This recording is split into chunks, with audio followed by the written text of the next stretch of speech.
परिवहन को कौन कौन से कारक जो हैं, हम कहें कि फैक्टर्स कौन कौन से होते हैं जो परिवहन को प्रभावित करेंगे। किसी भी स्थान पे या हम देश या प्रदेश की भी बात कर सकते हैं जहाँ पर जनसंख्या का आकार बड़ा है, तो नेचुरली है कि वहाँ पर परिवहन के साधन की या परिवहन की डिमांड जो है वो बहुत ज़्यादा होगी। ज़्यादा लोग रहेंगे, ज़्यादा लोगों को आना जाना है, तो उसके लिए परिवहन के साधन भी अधिक चाहिए। और दूसरा चीज़ है परिवहन का खर्च। अभी भी हमने बात की कि हमको बहुत कम समय में पहुंचना है, तब हमारे लिए खर्च कोई मायने, लागत जो है वो कोई मायने नहीं रखेंगे। लेकिन इसके साथ ही साथ हम ये देखेंगे कि कोई देश जो है वो गरीब है, उसका जो आर्थिक स्तर है वो उतना अधिक उच्च नहीं है, बहुत निम्न है ना। लोगों की आय, प्रति व्यक्ति आय जो है वो बहुत कम है। तो उस पर ये डिपेंड करेगा कि कौन सा परिवहन का साधन जो है वो वहाँ पर बहुत अधिक विकसित अवस्था में है। यदि वो बहुत ज़्यादा खर्च नहीं कर सकते तो हम ये देखेंगे कि सड़क परिवहन का जो माध्यम है वो बहुत अधिक वहाँ पर विकसित होगा। उसके बाद रेल परिवहन और एयर रूट की हम बात करें तो वो वहाँ पर बहुत अधिक विकसित देखने को नहीं मिलेगा।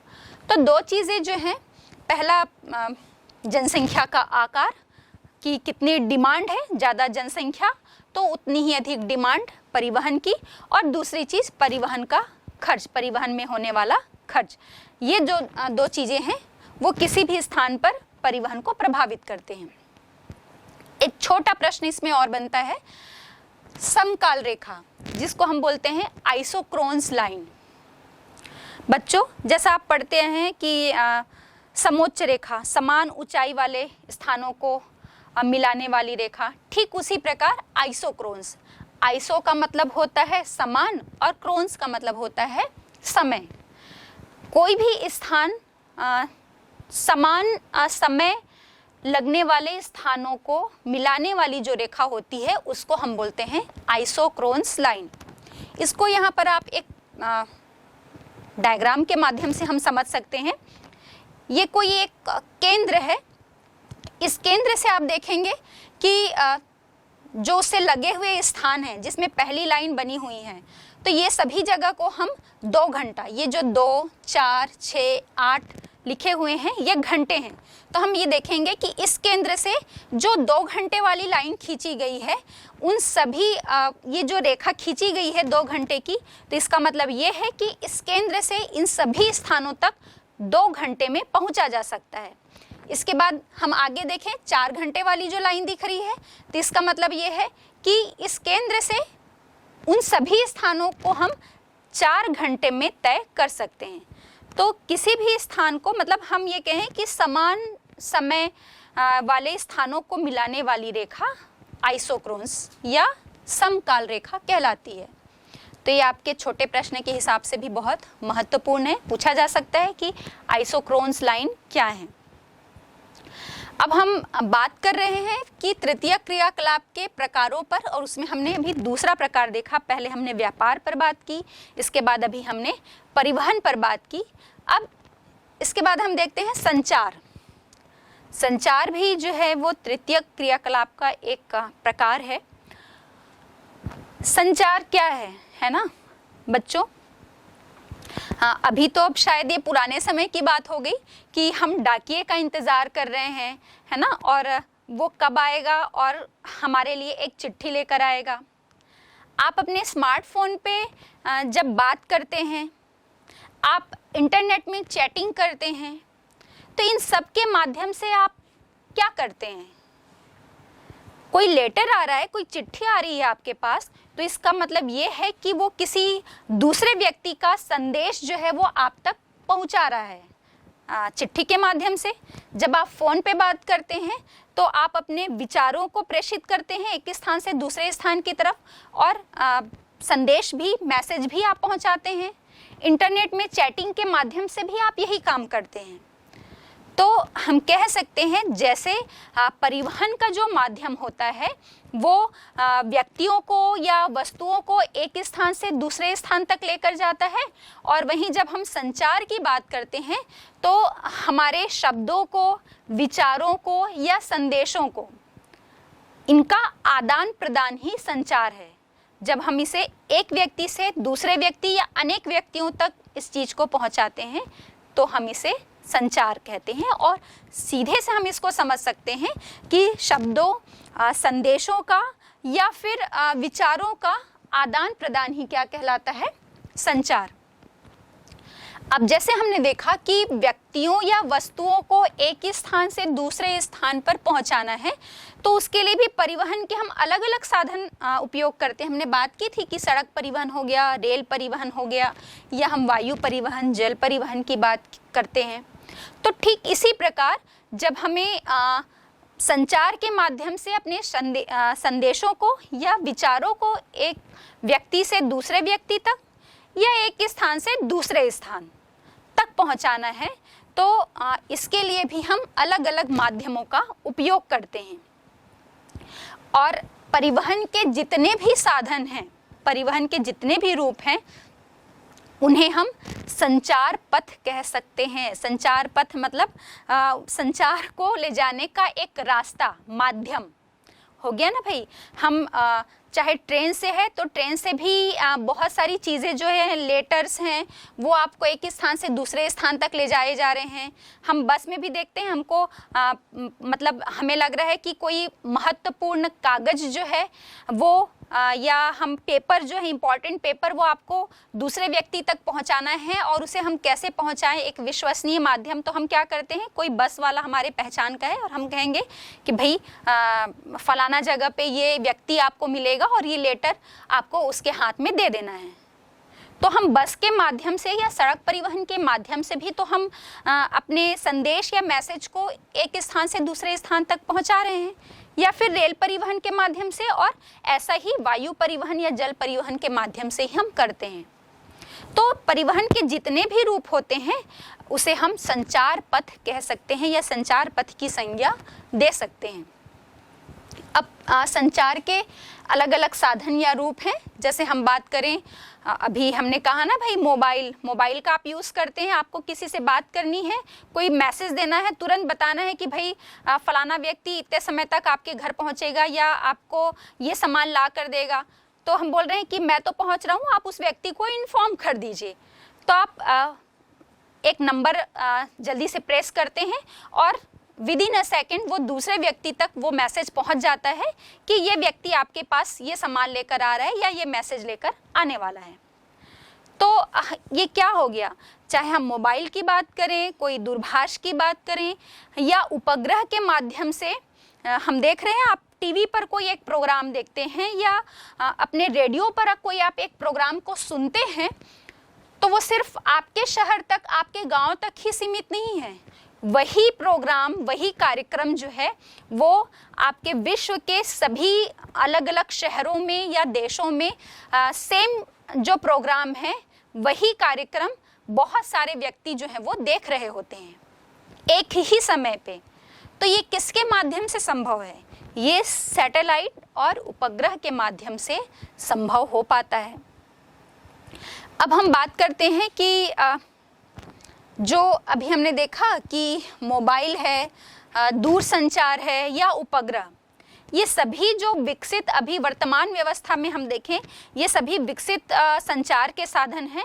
और इन्होंने जो संचार है, संचार का जो माध्यम होता है उसको परिवहन से बिल्कुल मुक्त कर दिया है। अब हम मोहताज नहीं हैं कि कोई बस जो है वो वहाँ तक जाएगी और ये लेटर पहुँचाएगी। हम क्या करते हैं, तुरंत एक पिक लेते हैं, स्कैन करते हैं उस पेपर को और संबंधित व्यक्ति तक उसे सेंड कर देते हैं, और संबंधित व्यक्ति तक हम उसे सेंड कर देते हैं, और वो ज़रूरतमंद व्यक्ति जो है वो तुरंत उसे एक प्रिंट ले लेता है।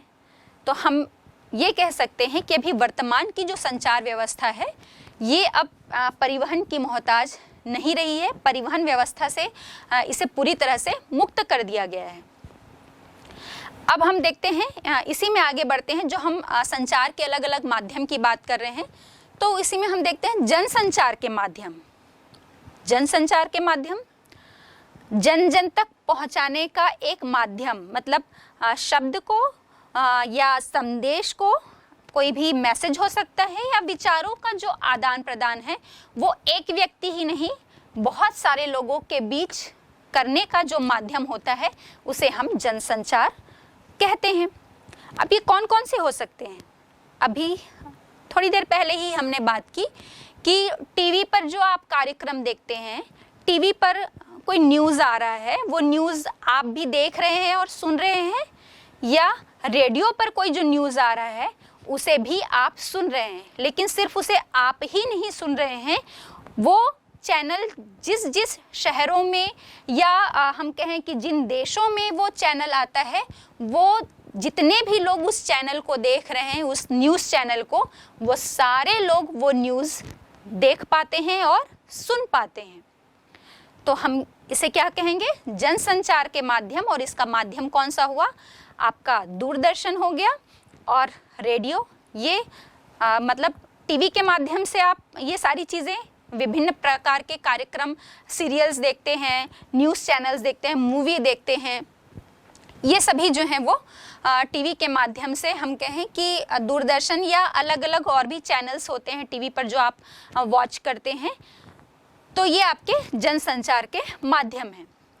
अब इसके साथ ही हम देखेंगे समाचार पत्र, या जिसे हम न्यूज़पेपर।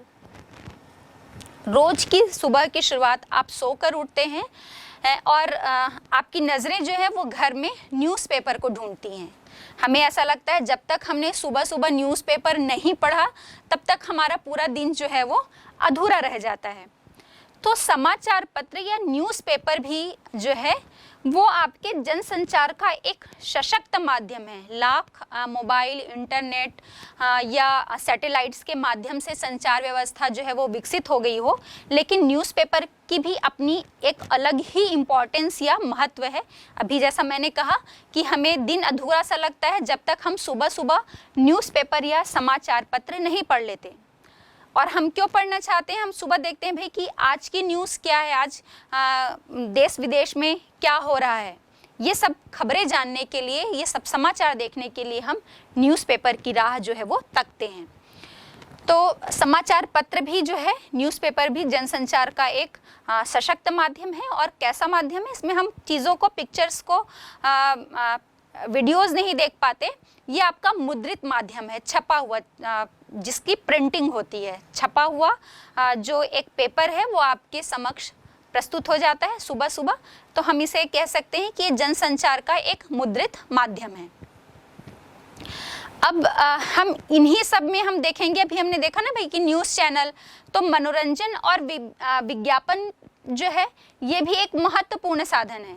आप कोई मूवी देख रहे हैं और आप परेशान हो जाते हैं कि कितना एडवर्टाइजमेंट आ रहा है, इतने सारे ऐड आते हैं, है ना। या हम कहें कि आप YouTube में कोई वीडियो देख रहे हैं और तुरंत एक ऐड आ जाता है। तो ये जो विज्ञापन होते हैं ये भी जो है हम कह सकते हैं कि संचार या मैसेज देने का या विचारों को दूसरे तक पहुंचाने का एक महत्वपूर्ण माध्यम है, जो हमें आपके टीवी पर अलग अलग टीवी चैनल्स पर सुनने को मिलेंगे और देखने को मिलेंगे, साथ ही रेडियो पर देखेंगे, चाहे वो आपके मोबाइल पर हो। तो जो अलग अलग प्रकार के विज्ञापन आते हैं, ये मनोरंजन के या हम मनोरंजन के अलग अलग माध्यमों की या साधनों की बात करें तो ये सब भी जो है वो आपके जनसंचार के एक माध्यम है, महत्वपूर्ण। अब हम बात करते हैं थोड़ी सी एक इंटरनेट पर। हमने दूरभाष या हमने टीवी की बात की, मोबाइल की बात की, न्यूज़पेपर की बात की। अब इसके बाद हम देखते हैं इंटरनेट। बच्चों, इंटरनेट जो है ये नेटवर्क का वह जाल है जो सभी कंप्यूटर्स को आपस में जोड़ता है। जितने भी कंप्यूटर्स लगे हुए हैं सबको आपस में जोड़ रहा है। और ये जब से इंटरनेट का आविष्कार हुआ है, हम कह सकते हैं कि इसने पूरे विश्व या संसार को ही एक वैश्विक ग्राम में बदल दिया है। एक वैश्विक क्रांति आ गई है और पूरा ग्राम जो है वो एक वैश्विक ग्राम के रूप में जो है वो विकसित हो गया है। अब हमने देखा ना भाई कि अभी हमने बात की थी कि आप इंटरनेट पे चैटिंग करके एक विद इन अ सेकेंड में कोई मैसेज को आप एक स्थान से दूसरे स्थान, किसी एक ऑफिस से जो बहुत इंपॉर्टेंट लेटर हो सकता है, मैसेज होता है, आप उसको विद इन अ सेकेंड दूसरे ऑफिस या स्थान पर पहुंचा देते हैं। तो पूरा ग्राम जो है वो एक वैश्विक ग्राम, पूरा विश्व जो है वो एक वैश्विक ग्राम के रूप में विकसित हो गया है। अब इसके बाद हम एक और संचार का माध्यम है उपग्रह। ये उपग्रह जो है वो सैटेलाइट पृथ्वी के बाहरी, हम कहें कि वायुमंडल के जो एकदम बाहरी छोर पे है, बाहरी सीमा पर अलग अलग सैटेलाइट जो हैं वो स्थापित किए जाते हैं अंतरिक्ष पर, और पृथ्वी पर अर्थ में हमारे पृथ्वी के किसी भी हिस्से में हो, किसी भी देश में हो, किसी भी महाद्वीप में हो, यहाँ पर और अंतरिक्ष से जो सूचना का प्रसारण होता है इसे हम उपग्रह के माध्यम से संचार के नाम से जानते हैं। सैटेलाइट्स वहाँ पर ऊपर लगे हुए होते हैं और उनका कनेक्शन अर्थ में हमारी पृथ्वी पर लगे अलग अलग कंप्यूटर से कनेक्शन होता है, और वो सैटेलाइट जो हैं वो पूरे पृथ्वी पर अलग अलग पिक्चर्स का, मतलब हर टाइप की चीज़ों का जो है उसे इंफॉर्मेशन को हम कह सकते हैं, सूचनाओं को कैप्चर करते हैं, और कैप्चर करके फिर उससे लगे हुए कनेक्टेड जितने भी कंप्यूटर्स हैं उन तक पहुंचाते हैं, और वो कंप्यूटर के माध्यम से कंप्यूटर जो है उसे फिर से कन्वर्ट करके टीवी, न्यूज़ चैनल या मोबाइल, इन सभी के माध्यम से जो है वो हम तक पहुंचाता है। तो उपग्रह भी जो है सैटेलाइट्स तो अभी वर्तमान का एक, हम कह सकते हैं कि एक सशक्त संचार का माध्यम है, या एक विकसित अवस्था तक पहुंचाने का एक इम्पॉर्टेंट रोल है सैटेलाइट्स का। अब हम तृतीय क्रियाकलाप का तीसरा प्रकार सेवाओं की बात करते हैं। सेवाएं भी तृतीय क्रियाकलाप, टर्शरी एक्टिविटीज़ का एक प्रकार है। बच्चों, आप सुबह सुबह दूध लेने के लिए मिल्क शॉप में जाते हैं, किसी डेयरी में जाते हैं, वहाँ से आप मिल्क लेकर आते हैं, ब्रेड लेकर आते हैं। आप अपने कपड़ों को धोने के लिए किसी धोबी को देते हैं या लॉन्ड्री में दे देते हैं, कपड़े प्रेस करने के लिए किसी धोबी को देते हैं, या आपके घर का नल यदि खराब हो गया है तो उसे ठीक कराने के लिए आप किसी प्लम्बर को बुलाते हैं। तो सेवाएं क्या होती हैं? सेवाएं एक ऐसी व्यवस्था है जिसके माध्यम से जब हम दूसरे व्यक्ति से वो सेवा प्राप्त करते हैं और उस सेवा के बदले में हम किसी न किसी रूप में उसे भुगतान करते हैं, तो ये जो है वो क्या कहलाती है? सेवाएं। तो अभी हमने देखा कि चाहे वो नौकरी हो या कोई व्यवस्था या मेंटेनेंस के लिए, रख रखाव के लिए, किसी चीज़ के मरम्मत के लिए भी हमने नल के मरम्मत की बात की, या किसी भी देखभाल के लिए, है ना, कोई नर्स आ रही है, कोई बीमार व्यक्ति है, आपके घर में एक बुज़ुर्ग बीमार व्यक्ति है और उसकी देखभाल के लिए आपने किसी नर्स को रखा हुआ है, तो वो नर्स जो है वो उस व्यक्ति की देखभाल कर रही है। इसके साथ ही साथ हम देखेंगे कि उद्योगों के लिए और व्यक्तियों के लिए, दोनों के लिए परिवहन भी जो है वो एक क्या करती है? आपको सेवा ही तो प्रदान करती है। जैसे आपको किसी उद्योग का जो माल है या अपना कोई सामान जो है वो एक स्थान से दूसरे स्थान तक पहुंचाना है, या हमको ही जैसे आपको एक स्थान से दूसरे स्थान तक यात्रा करनी है और आप बस में बैठ गए, तो बस वाला क्या है, आप तो मुफ्त में तो आपको वहाँ पर वो छोड़ नहीं देगा, क्योंकि वो आपको यात्रा के लिए एक परिवहन के रूप में सेवा प्रदान कर रहा है। तो आप उस बस में बैठेंगे या ट्रेन में यात्रा करें तो उसके बदले आपको कुछ न कुछ भुगतान जो है वो करना पड़ेगा। तो हम ये देखते हैं सेवाएं वह कार्य है जिसके बदले में कुछ न कुछ भुगतान किया जाता है, मतलब सेवाओं का अपना एक मूल्य है, और ये सेवाएं जो हैं वो उन्हीं व्यक्तियों को मिल पाती हैं जिनकी कीमत वो अदा कर सकते हैं। एक एग्जाम्पल के लिए हम एयर ट्रांसपोर्ट की बात करें या वायु परिवहन की बात करें तो ये उन्हीं व्यक्तियों को उपलब्ध हो पाएगी जो व्यक्ति जो है वो इनकी कीमत अदा कर पाएगा। मतलब उसका किराया अगर आप भुगतान कर सकते हैं, वो खर्च वहन कर सकते हैं, तभी तो आपको वायु यात्रा की सेवा मिल पाएगी, अदरवाइज आपको ये सेवा नहीं मिल पाएगी। अब इन सेवाओं के भी जो है वो अलग अलग प्रकार होते हैं, जैसे कुछ निम्न स्तरीय सेवाएं होती हैं और कुछ उच्च स्तरीय सेवाएं होती हैं। निम्न स्तरीय सेवाएं वो होती हैं, जैसे कि एक हम एग्जाम्पल ले लें, अभी हमने बात की कि आप सुबह दूध लेने के लिए किसी डेयरी में जाते हैं या अनाज लेने के लिए आप किसी दुकान में गए, तो वो दुकानदार जो हो गया, धोबी जो आपके कपड़ों को लेकर जाता है धोने के लिए, मोची जो आपके जूते चप्पल रिपेयर करता है, माली जो आपके गार्डन उद्यान की देखभाल करता है, रसोइया जिसे आप खाना बनाने के लिए लगाए हुए हैं, ये सभी जो हैं वो निम्न स्तरीय सेवाओं के अंतर्गत आते हैं, क्योंकि ये अपनी सेवाओं के लिए क्या करते हैं, शारीरिक श्रम। तो ये जिनमें भी शारीरिक श्रम किया जा रहा है, ये सभी जो हैं वो निम्न स्तरीय सेवाओं के अंतर्गत आते हैं। और इसमें एक इम्पॉर्टेंट एग्जाम्पल है, हम महत्वपूर्ण जो कहें, मुंबई का डिब्बा वाला। मुंबई का डिब्बा वाला जो है, जो घर घर तक लोगों को खाने की सुविधा या खाने की सेवा प्रदान करता है, ये भी इसका एक अच्छा एग्जाम्पल है। अब हम देखेंगे कि जितनी भी निम्न स्तरीय सेवाएं होती हैं, इसमें शारीरिक श्रम तो ये अपना प्रदान करते ही हैं, शारीरिक श्रम के रूप में सेवा प्रदान करते हैं। और दूसरी चीज़ इनका ये घरेलू, अधिकतर हम देखेंगे कि जो घरेलू सेवा होती है, घरों में जो सेवाएं की जाती हैं, सेवाएं दी जाती हैं, चाहे हम रसोइये की बात करें या हम धोबी की बात करें, हम प्लम्बर की बात करें, तो अधिकतर हम देखेंगे कि ये घरेलू सेवा में ही नियुक्त होते हैं। और इसके साथ ही साथ इनके सेवा के लिए जो भुगतान है वो अपेक्षाकृत कम भुगतान जो है वो किया जाता है। अब हम उच्च स्तरीय सेवा की बात करें तो भाई, एक टीचर जो आपको क्लास में पढ़ाता है, एक लेखक जो पुस्तक लिखने का कार्य कर रहा है, एक डॉक्टर जो आपका ट्रीटमेंट कर रहा है, एक वकील जिसे आप अपने घरेलू जो कानूनी दाव पेच है उसके लिए सलाह लेने जाते हैं जिस सब वकील के पास। तो ये सभी जो है वो किसके अंतर्गत आते हैं, उच्च स्तरीय सेवाओं के अंतर्गत। भाई, हम किसी मोची को यदि कह दें कि जाइए ये चैप्टर पढ़ा कर आइए, तो क्या वो कर पाएगा? नहीं। तो कोई भी सेवाएं जो हैं वो जिस जैसा नॉलेज होता है उस आधार पर वो व्यक्ति जो है वो अपनी सेवाएं प्रदान करता है। स्किल्ड होते हैं अलग अलग क्षेत्र में।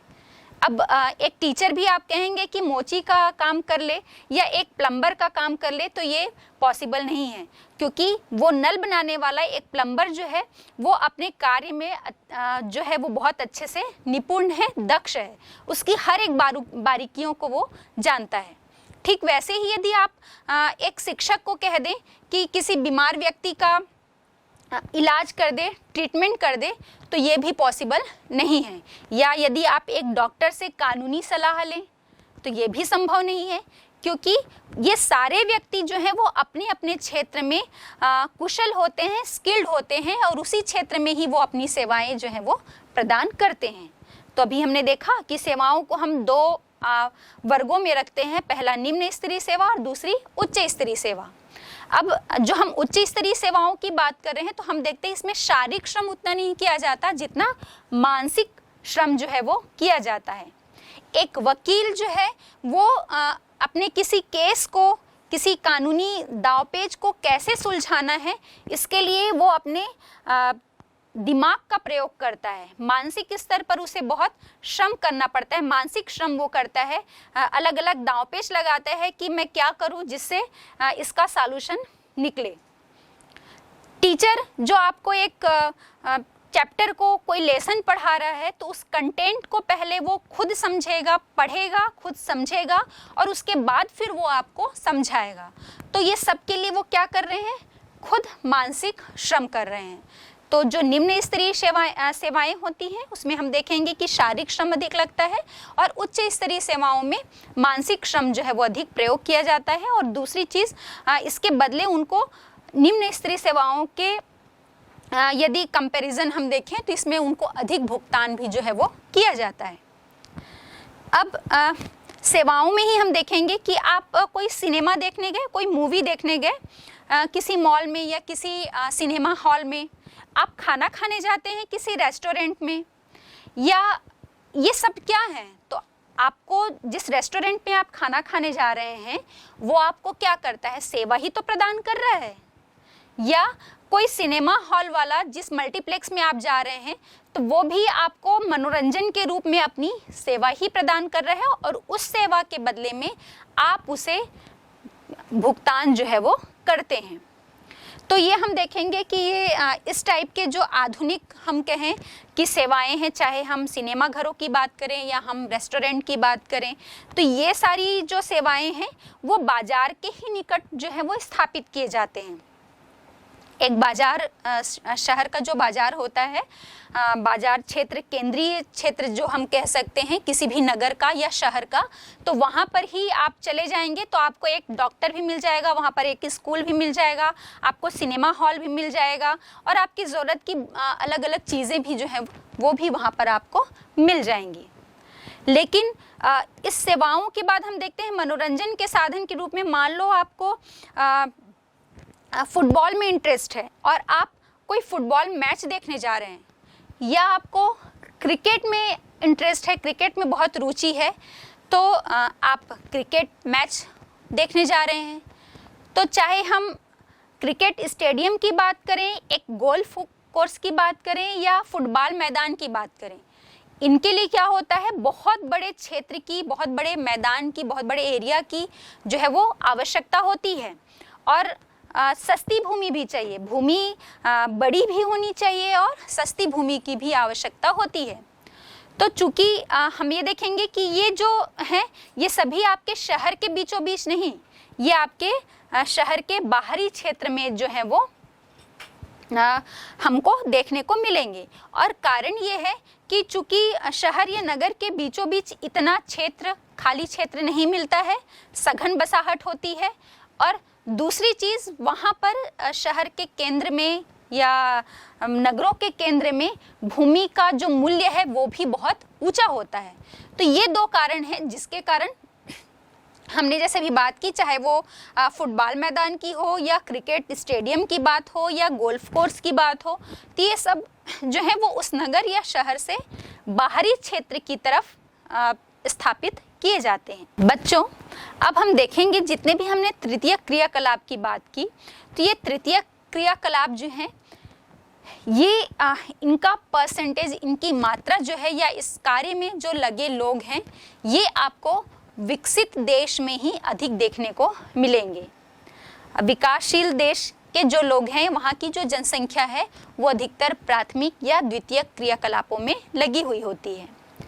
विकसित देशों में हम देखेंगे कि वहाँ कार्यरत जनसंख्या का सर्वाधिक हिस्सा जो है, और विश्व में जितने भी विकसित देश हैं उन सभी में भी सबसे अधिक यूएसए, संयुक्त राज्य अमेरिका में जो 75% से भी अधिक पॉपुलेशन है, 75% से अधिक जनसंख्या जो है वो इन सेवा कार्यों में लगी हुई है।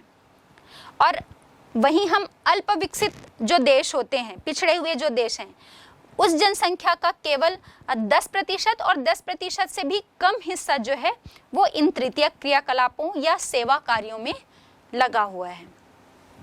इसी को हम इस एक चार्ट के माध्यम से भी समझते हैं।